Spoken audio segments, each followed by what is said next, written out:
Hello, my name's Karen Freeb. I'm a partner at Bird and Bird and I head our international hotels and leisure team.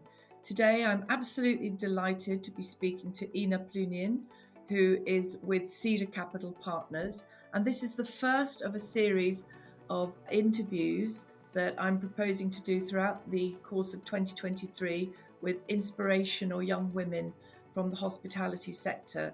So absolutely thrilled to have Ina as our first interviewee.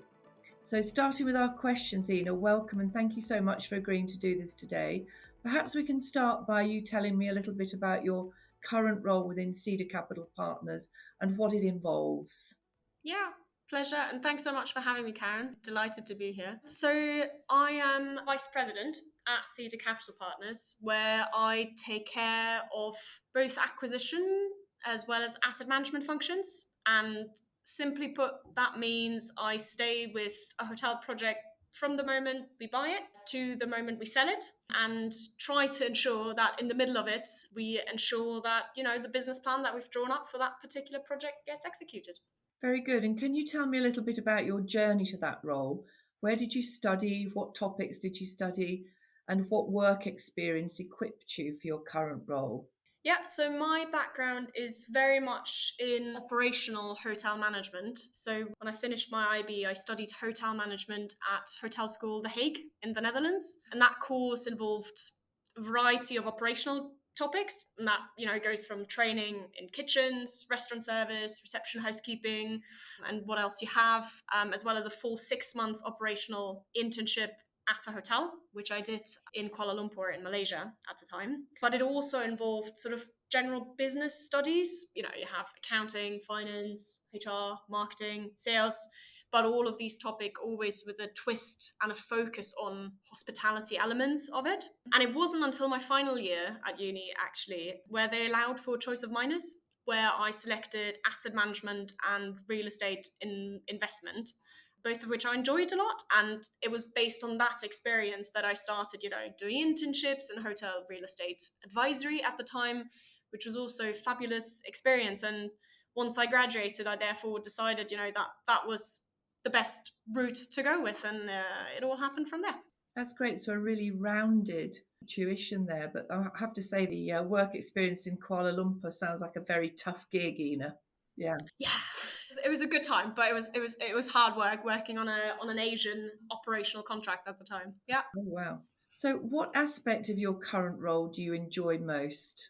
So the job that I do today, I think, has a lot of balance and diversity, which is probably what I like most about it. And what I mean by that is, that my job today includes very analytical, facts and figure based elements, with elements of human interaction, and that involves traveling. It involves working with the teams in different countries across very different disciplines, from operational teams to teams like the ones that you're running at Bird and Bird. And there's also a lot of creative solution finding work, because that's what we do. We execute business plans, and they don't always go to plan, so we need to be creative in how we deal with them. So it's a good balance and a very And lots of personal relationships, yeah, which is great if you enjoy having that sort of interaction with people. absolutely. And what do you see as the key challenges for women who want to secure meaningful business roles in the hotel sector? Because certainly my perception and the perception of many others who work in the sector is there are not that many women still. Yeah, so let's maybe start with the hotel sector, right? Which is a very broad field in itself, and includes elements of my work such as investment and asset management. It involves people in your line of business in legal services, but it also includes operational teams, people that deal with, I don't know, architecture, interior design in the hotel sector, or advisory, and so much more. And I think the experience will obviously be very different depending on what organization you're in, what type of work environment in, what your line of business is, and kind of the structures and culture that hang behind it. So I always find it quite difficult to talk generally about what are the key challenges for women. But I think what I like to think back on is my own experience and career path, and what's worked well for me to help me where I'm getting today that might not be the case for everyone out there.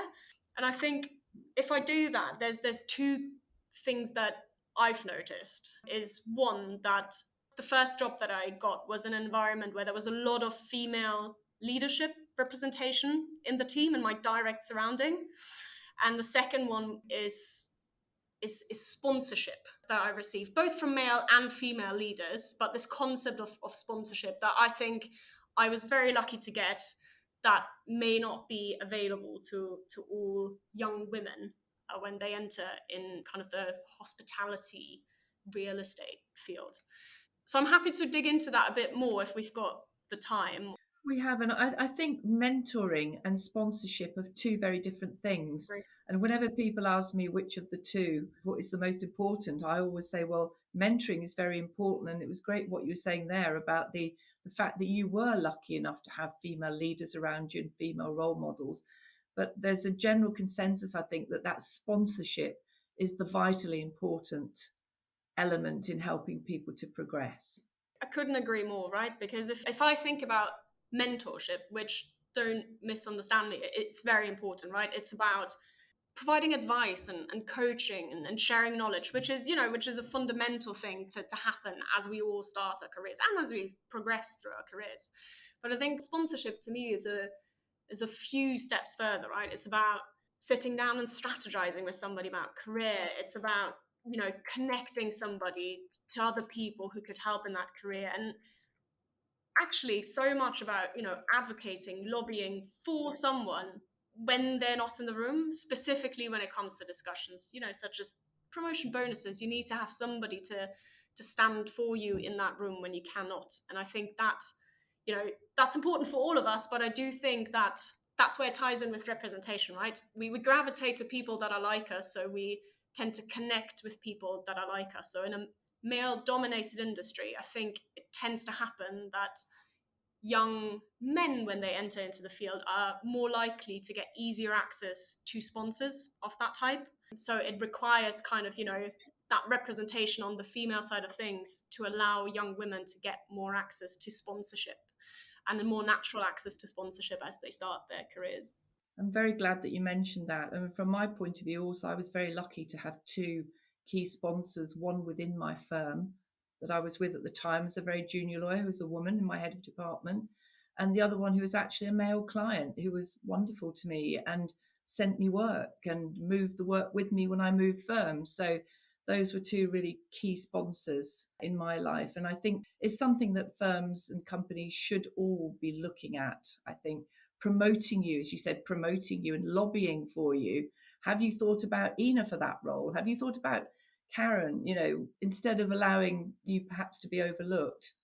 So, and on the flip side, then, what do you think are the most meaningful actions that companies can take to help young women to progress?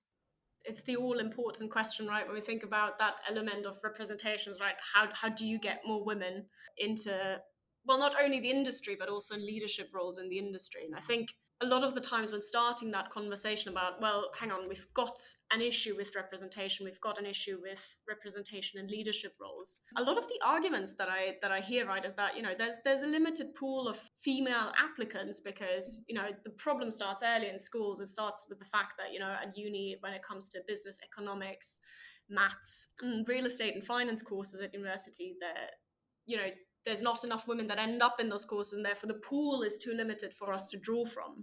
And whilst I have sympathy for that argument, because I have observed that dynamic myself, looking at hiring processes, and also agree that a lot more can be done, at earlier stages, before young adults are looking to enter the workforce. I also think that there's more that can be done on the company side. Now, the easiest option that always gets discussed is, quotas and, putting ratios in place of women in, leadership tiers. And whilst I can very much understand where that argument is coming from, the intent is coming from, I personally always also struggle with it because it, will inherently kind of put that woman that got the seat at the C-suite table at a disadvantage of kind of being the quota woman, not having deserved her place at the table when she very well might have, and kind of begs this wider question of, positive discrimination and to what extent that really should be pushed. So I do have mixed feelings about it, but I do think, there's so many simpler things that can be done to kind of have a more natural way to push representation. And I think one of the first things is just focusing on giving young female, but generally female colleagues in a firm exposure. And this starts with simple things like, you send them to conferences and panels, you give them access to Panels. networking events, you invite them to meetings, not to just sit there but also to actively participate, have a voice there. Let them conduct interviews, especially when you have young female applicants, so they can, again, idea of representation, see that there's others like them out there. So I think there's a more simple set of tools that we have to more naturally start that progression towards representation. It starts with exposure and visibility. The other element is sponsorship. It comes back to that, to get more people into leadership roles, people need to have sponsorship. And there's lots that can be done there as well, right? It's, a simple inward look of, okay, who are our young female colleagues? Do they have at least mentorship programs, formal or informal, in place? And if they don't, then let's definitely put those in place. But when they do have mentorship, asking that question of furthering that and how that can be done, which is also not simple, right? Because you can't really just ask, hey, Karen, can you sponsor this person that you don't really know or maybe don't, have a relationship with? But, actively encouraging, building that relationship, asking mentors to go beyond just providing advice, but also, asking them to thinking about next career steps. Can you lend them a hand once you've established career goals to connect them to somebody who's done something similar, who they might be interested talking to? And from there, can you kind of develop that relationship further into something that's like sponsorship? And I think that can be advised by companies to For do sure. that. And Yeah. you mentioned, I think, importantly, panels.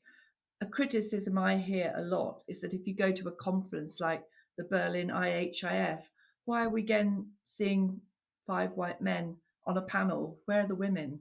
I don't know. Do you think the hospitality sector gets a particularly bad rep for its inability to find those women? Or do you think there's an innate lack of confidence, perhaps, with women who are saying, well, I'm not ready to be on a panel yet? Yeah. Well, I don't really want to do that, put myself out there. Yeah. We're all going to have to do it more, aren't we? Don't you think, Ina? Absolutely. I mean, it is daunting to put yourself out there, and I think, as a generalization, women are more prone to say, "Oh, I'm not sure I'm ready," or "I dare Not to." sure I'm ready. Yeah. But giving exposure, right? These requests, they go out to companies rather than individuals. So if there can be just that push to say, okay, here's the 3 people we're able to consider, would it not be worth giving female colleague A for once the opportunity to present, rather than the 2 other options that we have at hand, right? Who have always done it, perhaps, and who should perhaps really be Yeah. encouraged to think about giving the opportunity to the new people, to the younger person. So, what do you think's been your greatest achievement to date in deal terms? And which deal have you enjoyed the most? The two things might be different. One of them may have been very difficult, but It's not an easy question. I think I stick with first deal always sticks closest to heart. Have enjoyed most and was the greatest achievement ever, which for me was the property we bought in Amsterdam back in 2019. It wasn't even that big, but it just felt like, first and therefore biggest achievement. and did you get a lot of exposure to a lot of different elements of the transaction? So were you involved in the acquisition as well? Absolutely. And comes back to what I mentioned earlier about being very lucky to be surrounded by individuals that allow that. From the day that I joined, I was kind of allowed to be part of, as much as I dared at the time, all deal aspects, and it's so important to have individuals around you that allow you to try and take those steps and try and learn and try and put yourself out there, which is, which for me meant also that during those first 2-3 months, biggest learning curve at the company, because I was allowed to, try and put myself out there as much as I wanted and dared to at the time. So that's great, having a supportive team, but also a team there that you can learn from as you progress. So, what would you say are the biggest challenges that you think are facing the hotel sector today? Judging by the last 3 years, is full of challenges, isn't it? Ever changing, ever evolving. Exactly. Look, maybe thinking about what I'm most curious about for the year to come. I think there's a couple of very interesting dynamics going on at the moment where, if we look at our own portfolio, but also kind of based on discussions with industry peers, a lot of hotels seem to have come out of 2022 with excellent performances, despite, disruptions early in the year of COVID, and despite significant cost hits to the P&L that everyone's talking about in terms of labor and utility costs. Nevertheless, I think a lot of hotels have done really, really well last year. And I think there's a general expectation that, a lot of that positive momentum in terms of, operating performance will carry into 2023.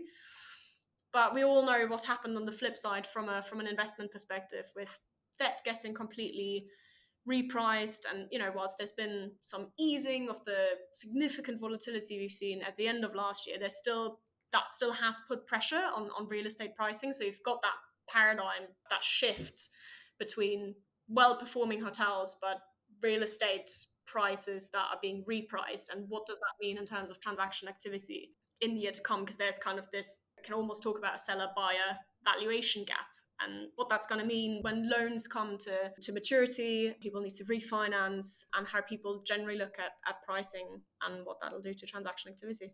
So do you think there may be more distress this year? Everyone's been predicting distress for the last 3 years. Absolutely. Everyone's predicting it. So far, we're all kind of still waiting for it. That's why I said I'm curious how it's going to play out. I don't know yet. The obvious or logical answer would seem that, yes, there has to be that point where things shift and change, because the way that debt's been repriced and what's therefore going to cost buyers to buy real estate. But let's see. People are coming out of 2022 on the back of great performances. So unless there's a need to, maybe not. Maybe not. So what would be your top 3, even 2 tips for a young woman embarking on a similar career to yours? So maybe the most important one is to not be afraid or not be hesitant to reach out and to connect with other senior leaders, both female or male, to, connect, get going on your mentorship or sponsorship journey, whatever it may be. Because, whilst this may seem daunting, I think the vast majority of people will be more than happy to support young talent industry, and that includes young female talent in the industry. So not kind of be held off from reaching out, making contact, asking for help and advice in getting somewhere. And maybe the second one is just to simply that if you feel like you're not getting the support, the training, the mentoring that you think you need to progress and grow, it's totally okay to ask for it.